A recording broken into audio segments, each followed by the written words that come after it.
ನಮ್ಮ ಆರೋಗ್ಯ ಸದೃಢವಾಗಿರಲು ಯೋಗ ಅಭ್ಯಾಸವನ್ನ ಪ್ರತಿಯೊಬ್ಬರು ಮಾಡಬೇಕು ಎಂದು ಮಿಲ್ಟನ್ ಶಾಲೆಯ ಸಂಸ್ಥಾಪಕ ಡಿ ಪ್ರಕಾಶ್ ತಿಳಿಸಿದರು.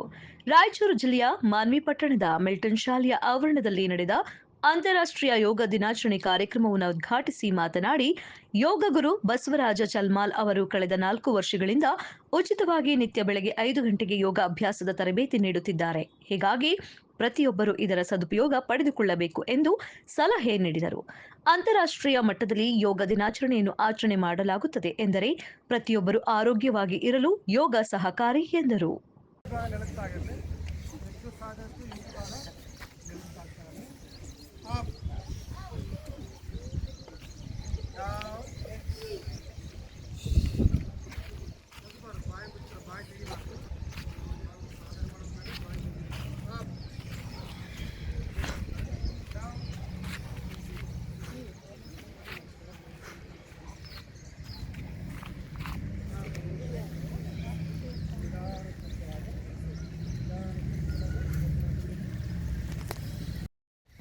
ಯೋಗ ಅಂದರೆ ಪ್ರತಿನಿತ್ಯ ಮಾಡ್ತಕ್ಕಂಥ ಪ್ರತಿಯೊಂದು ಕೆಲಸಗಳಲ್ಲಿ ನೀವು ಯೋಗ ಕಾಣಬೇಕು. ಮನೆ ಕೆಲಸಗಳಲ್ಲಾಗಲಿ, ಹೊಲದ ಕೆಲಸಗಳಲ್ಲಾಗಲಿ, ಹೊರಗಡೆ ಕೆಲಸಗಳಲ್ಲಾಗಲಿ ಪ್ರತಿಯೊಂದರಲ್ಲಿ ನಾವು ಯೋಗ ಕಾಣಬೇಕು. ಮನೆಯಲ್ಲಿ ಕಸ ಬಳಿಬೇಕಾದ್ರೆ ಒಂದು ಯೋಗ, ಬಟ್ಟೆ ಒಗಿಬೇಕಾದ್ರೆ ಒಂದು ಯೋಗ, ಒಕ್ಕಲತನ ಮಾಡಬೇಕಾದ್ರೆ ಒಂದು ಯೋಗ, ಮಡಿಕೆ ಹೊಡಿಬೇಕಾದ್ರೆ ಒಂದು ಯೋಗ, ಗೊಬ್ಬರ ಹಾಕ್ಬೇಕಾದ್ರೆ ಒಂದು ಯೋಗ, ಯಾವುದೇ ಒಂದು ಕೆಲಸ ಮಾಡಬೇಕಾದ್ರೆ ಪ್ರತಿಯೊಂದು ಅದರಲ್ಲಿ ಯೋಗ ಇದೆ. ಆದರೆ ನಾವು ಏನು ಮಾಡ್ತೀವಿ ಅಂದರೆ ಉಸಿರಾಟ ಸರಿಯಾಗಿ ಮಾಡ್ತಾ ಇಲ್ಲ, ಆಕ್ಸಿಜನ್ ಸರಿಯಾಗಿ ತಗೊಳ್ತಾ ಇಲ್ಲ. ಅದಕ್ಕೋಸ್ಕರ ನಮಗೆ ಕಾಯಿಲೆಗಳು ಬರ್ತವೆ. ನಾವಿಲ್ಲಿ ಎಷ್ಟೆಲ್ಲ ಕೆಲಸ ಮಾಡ್ತೀವಿ, ನಮಗೆ ಆ ಕಾಯಿಲೆ ಈ ಕಾಯಿಲೆ ಬರ್ತದೆ. ಈಗ ರೈತರು ಒಕ್ಕಲ್ತನ ಮಾಡೋರಿಗೆ ಯಾವ ರೀತಿ ಕಾಯಿಲೆಗಳಿರೋದಲ್ಲ. ಈ ಚಿತ್ರಗಳಲ್ಲಿ ಕೆಲವೊಂದು ಅದಿದು ಅಭ್ಯಾಸ ಮಾಡಿಕೊಂಡು ಆ ಸಮಸ್ಯೆಗಳು ಬರ್ತಾಯಿದ್ದಾವೆ.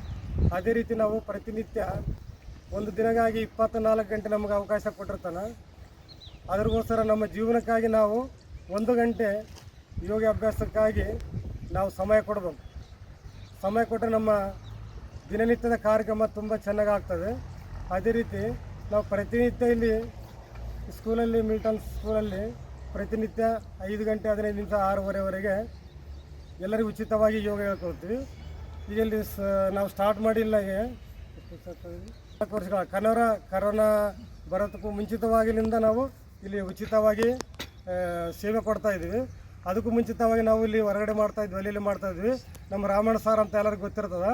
ಅವ್ರು ಸಾರ್ ಬಂದು ಸಾರಿ ಬಿಟ್ಟಾಗ್ರೆ ಈ ಸಾರಿ ಸ್ಕೂಲ್ ಸ್ಟಾರ್ಟ್ ಅದ. ಇಲ್ಲಿ ಒಂದು ನಮಗೆ ಒಂದು ಯೋಗ ಮಾಡಲಿಕ್ಕೆ ಒಂದು ವ್ಯವಸ್ಥೆ ಬೇಕಾಗ್ತಲ್ಲ, ಒಂದು ಇದು ಬೇಕಾಗ್ತಲ್ಲ ಅಂತ ಆಶ್ರಯ ಬೇಕಾಗ್ತಂದ್ರೆ ಸಾರು ಬಂದು ಕೇಳಿ ಮಾಡಿರಿ, ತುಂಬ ಚೆನ್ನಾಗಾಯ್ತು ಮಾಡಿರಿ, ಒಂದು ಸೇವೆ ಮಾಡ್ತಂದ್ರೆ ನಾವು ಯಾಕೆ ಬೇಡಂದ್ರೆ ಅದಕ್ಕೂ ನಾವು ಸಹಕಾರ ಕೊಡ್ತೀವಿ. ನಮ್ಮ ಮಕ್ಕಳು ಇರ್ತಾರೆ, ನಮ್ಮ ಹುಡುಗರು ಇರ್ತಾರೆ, ಎಲ್ಲದಕ್ಕೂ ಒಂದು ಒಳ್ಳೆ ಅನುಕೂಲ ಆಯ್ತು ಅಂತೇಳಿ ಅವ್ರು ದೊಡ್ಡ ಒಂದು ಸಹಕಾರ ಕೊಟ್ಟಿದ್ದೋಸ್ಕರ ಅಲ್ಲಿಂದ ಇಲ್ಲಿವರೆಗೆ ನಾವು ಮಾಡ್ತಕ್ಕಂತಹ ಪ್ರತಿನಿತ್ಯ ಯೋಗ ಒಂದು ದಿವಸ ಬಿಡಲಾರ್ದ.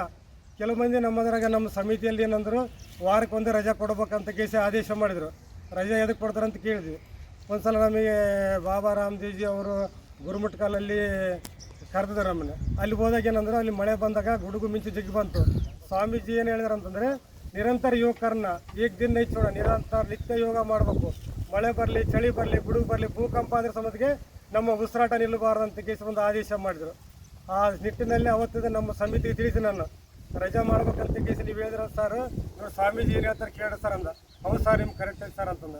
ಇಲ್ಲಿ ನಾವು ಕ್ಲಾಸ್ ನಡೆಯೋ ಕಾಲಕ್ಕೆ ಮಳೆ ಬರೋಕತ್ತೆ 2-3 ಸಲ ಮಳೆ ಬಂದಾಗ ಫೋನ್ ಮಾಡಿದೆವು. ಸರ್ ಮಳೆ ಬರೋಕೆ ಹೆಂಗೆ ನೋಡಿ ಸರ್, ಮಳೆ ಬರಲಿ, ಚಳಿ ಬರಲಿ, ಗುಡುಗು ಬರಲಿ, ಏನೇ ಬರಲಿ ನಿತ್ಯ ಮಾಡ್ತಾ ಇರೋ ಬರ್ರಿ ಸರ್, ಹೆಂಗನ ಬರ್ರಿ ಅಂತಾರೆ. ಆಯ್ತು ಸರ್, ಮಳೆ ಬಂದ್ರೆ ಸರ್ ದಿನ 15 ಮಂದಿ 20 ಮಂದಿ 30 ದಿನಗಳು ಬರ್ತಾಯಿದ್ರು, ನಿರಂತರ ಬರ್ತಾಯಿದ್ರು. ಅಂತ ಬಂದ ಸಂದರ್ಭದಲ್ಲಿ ಸಾರ್ ಏನಂದ್ರು, ಮಳೆ ಬಂದು ಎಲ್ಲ ಕಡೆ ಪ್ಲೇಸ್ ಎಲ್ಲ ಖಾಲಿ ಸರ್, ನೀವು ಎಲ್ಲೇನೋ ಮಾಡ್ತೀರಿ ಸರ್, ನಮ್ದಲ್ಲ ಸರ್, ಅದು ನಿಮ್ಮದೇ ಸರ್, ನಿಮ್ಮದೇ ಸ್ಕೂಲ್ ಅಂತ ತಿಳ್ಕೊಂಡು ನೀವು ಮಾಡ್ಕೊಂಡು ಹೋರಂತ. ಮತ್ತು ಗುರು ಪೂರ್ಣಿಮಾ ಕಾರ್ಯಕ್ರಮ ಮಾಡಿದ್ವಿ, ಅಗ್ನಿಹೋತ್ರ ಕಾರ್ಯಕ್ರಮ ಮಾಡಿದ್ವಿ.